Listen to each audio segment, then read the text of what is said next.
Welcome to EMR Physics. I am Raju, 12th Physics. Unit 1 Electrostatics உள்ள important numerical problems one by one solve பண்ணிட்டு வரோம். அந்த வரிசையில் இந்த வீடியோல book back numerical problem 1 எப்படி சால்வ் பண்றது அப்படினு பார்க்கலாம்.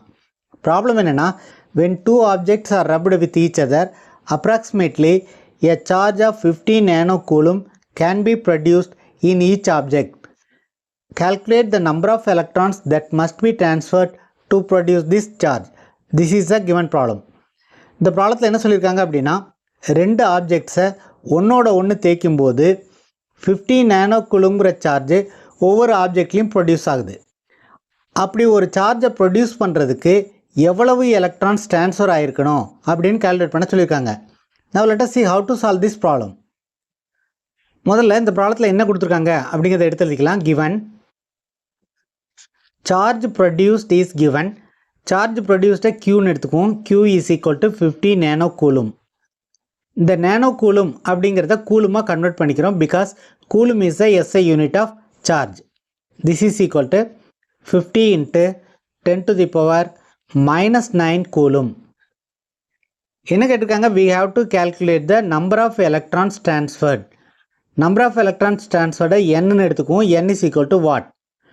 We know that from the quantization of charges Q is equal to N into E.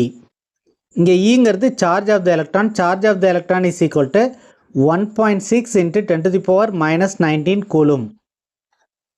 Therefore, from this we can write N is equal to Q divided by E.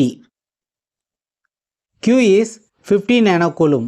50 into 10 to the power minus 9 coulomb divided by charge of the electron is 1.6 into 10 to the power minus 19. So, இதை cut பண்ணோம்னா 10 to the power minus 9 10 to the power minus 19 cut பண்ணும்போது 10 to the power minus 10ங்கிறது ரிமைனிங்காக இருக்கும். So, 50 divided by 1.6 is equal to 31.25 அப்படின்னு வரும். இந்த 10 to the power minus 10 நியூமரேட்டருக்கு போகும்போது 10 to the power plus 10 ஆகும். So, this is the number of electrons transferred from one object to another object. This is the answer for the given problem. If you find this video is useful, please subscribe the channel. அடுத்த வீடியோவில் next important problem எப்படி solve பண்ணுறது அப்படின்னு பார்க்கலாம். Thank you for watching this video.